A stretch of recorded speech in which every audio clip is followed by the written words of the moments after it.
Primary source reader by Dr. Joshua Fan, number 27, Marco Polo Traveling Along the Silk Roads.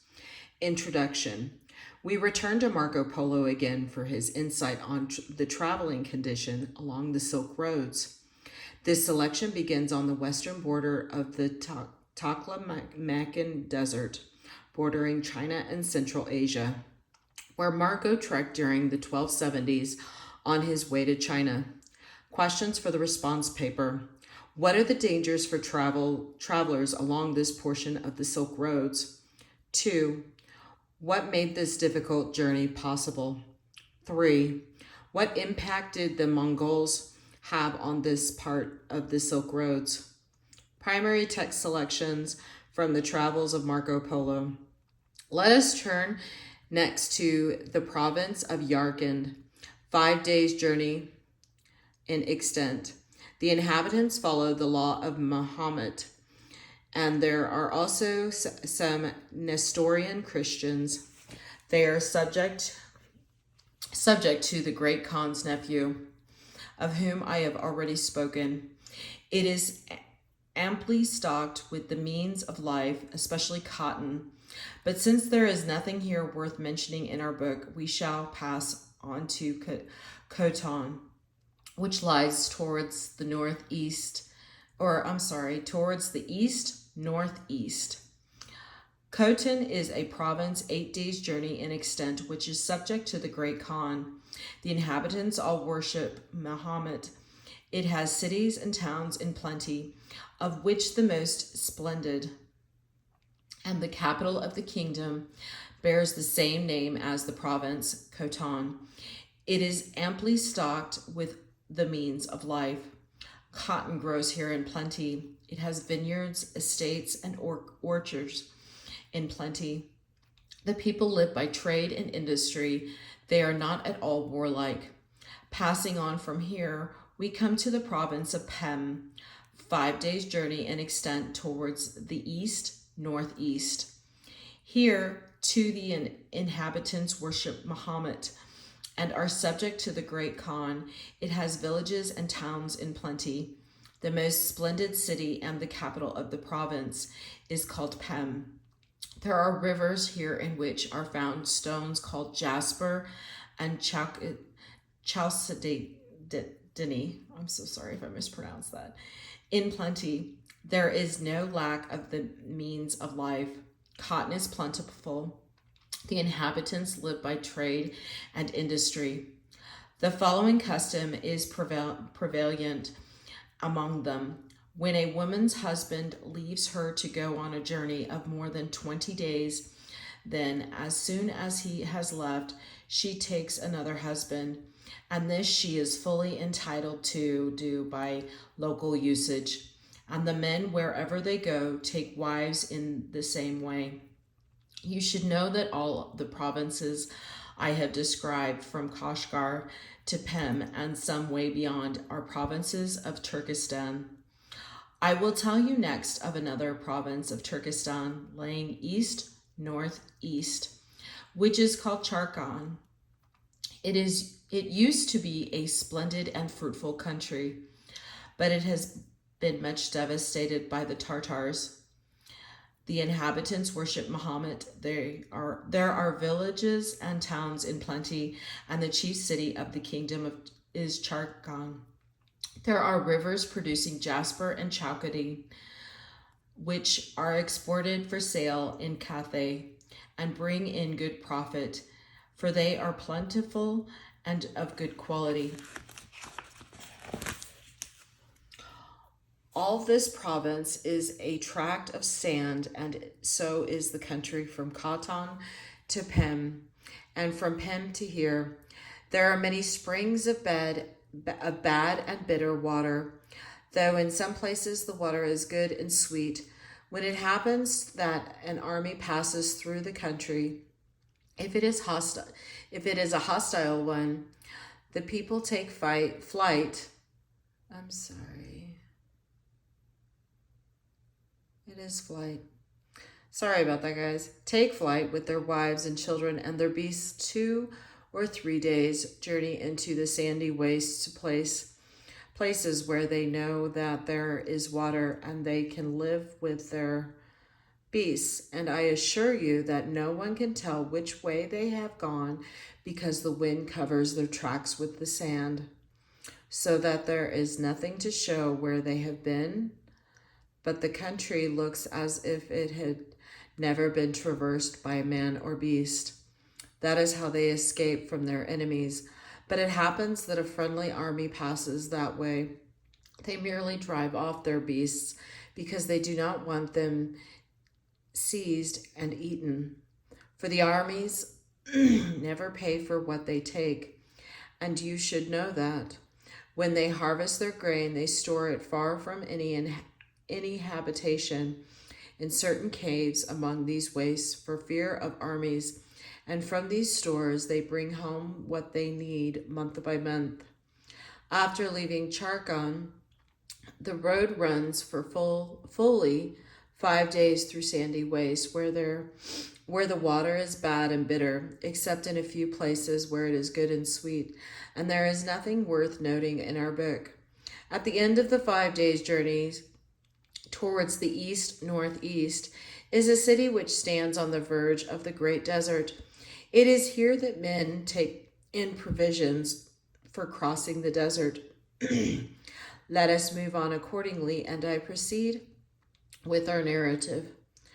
The city I have mentioned, which stands at the point where the travelers enters the great desert, is a big city called Lop, and the desert is called the Desert of Lop.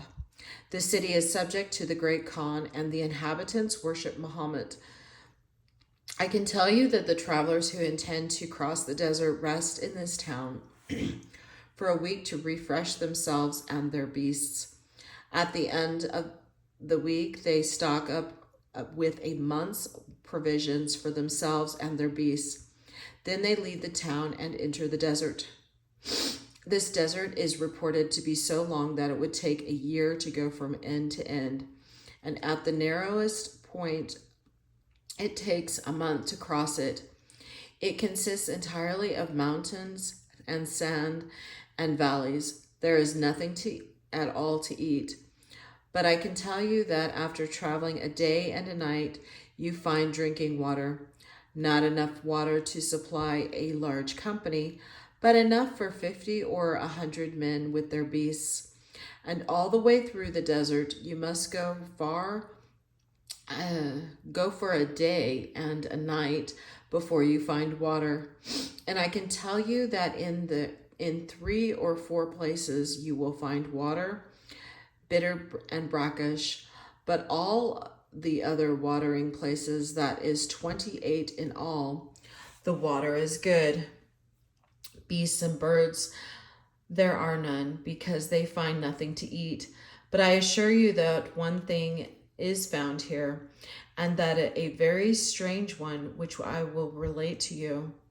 The truth is this: when a man is riding by night through this desert and something happens to make him loiter and lose touch with his companions by dropping asleep or for some other reason, and afterwards he wants to rejoin them, then he hears spirits talking in such a way that they seem to be his companions. Sometimes, indeed, they even hail him by name. Often these voices make him stray from the path, so that he never finds it again. And in this way, many travelers have been lost and have perished. And sometimes in the night, they are conscious of a noise like the clatter of a great cavalcade of riders away from the road, and believing that these are some of their own company, they go where they hear the noises, and when day breaks, find they are victims of an illusion and in an awkward plight.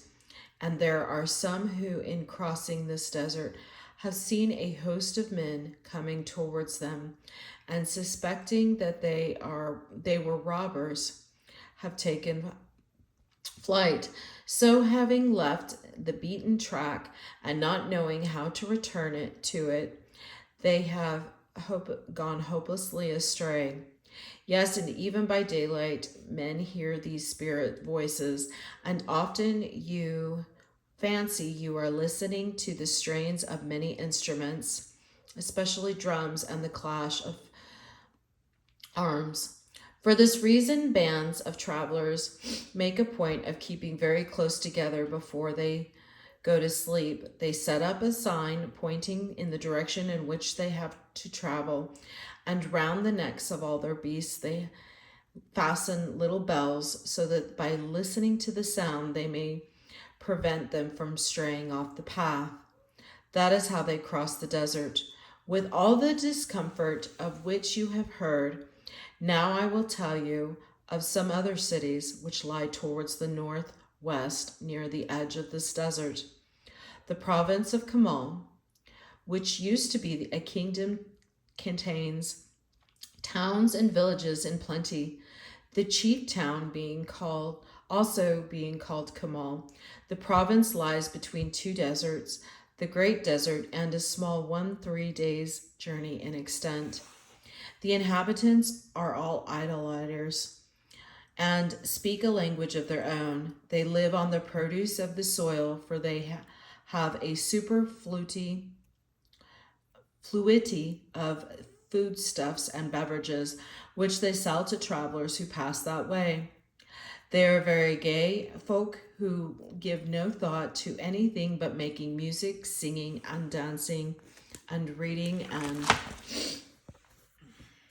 writing according to their own usage, and taking great delight in the pleasures of the body.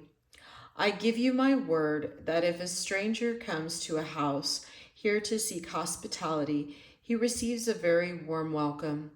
The host bids his wife to do everything that the guest wishes. Then he leaves the house and goes about his own business and stays away 2 or 3 days.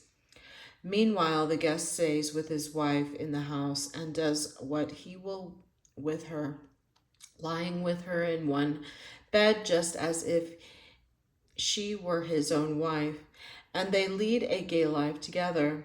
All the men of this city and province are thus cuckolded by their wives, but they are not the least ashamed of it. And the women are beautiful and vivacious and always ready to oblige.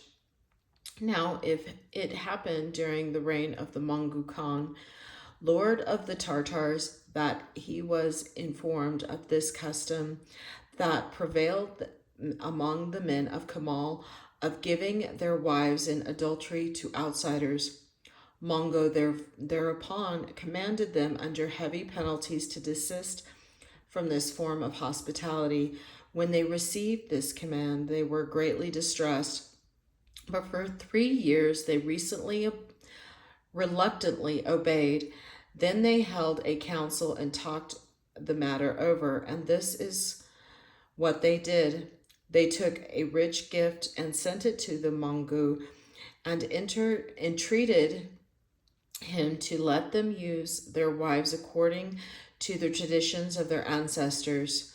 For their ancestors had declared that by the pleasure they gave to guests with their wives and goods, they won the favor of their idols and multiplied the yield of their crops and their tillage. When Mongo Khan heard this, he said, "Since you desire your own shame, you may have it. So let them have their way, and I can assure you that since then they have always upheld this tradition and uphold it still." This is the end of number 27.